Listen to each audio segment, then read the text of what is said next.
So when you go into these companies and you're evaluating the differentiation, the opportunity, what are the things you're looking for before you even take the role as a CEO?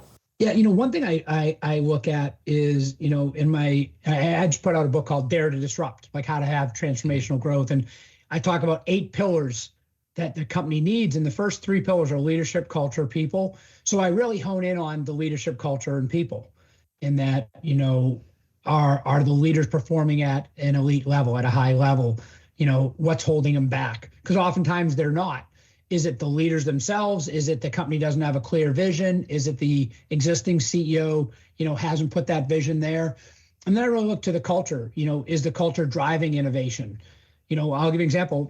A company that my last company I was at, innovation was one of their 5 values. And I was in a board meeting and I said, okay, guys, innovation is one of your values. They're like, yeah. I go, all right, tell me 3 innovations you had last year.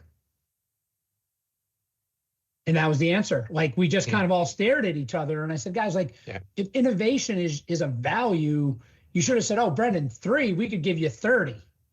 Mm-hmm. So, I think a lot of companies, and by the way, I think if you scan companies, a lot of companies will have, innovation as a value. But then when you really push, like, what are you doing? Are you training your people? Do you have innovation coaches?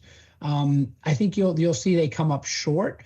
So with that, I really look at, do they have the people? Do they have the culture? Most times they don't. And then I'm looking at, do they have the willingness to instill a new culture and do whatever we need to with the people? The people is interesting. I think is the easiest one because people want to be part of a winning team.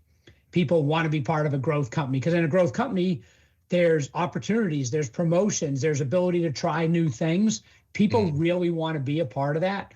And they love that when you're winning in the marketplace. It's do they have the leadership and the culture in place, and then are you able to impact that in a positive way?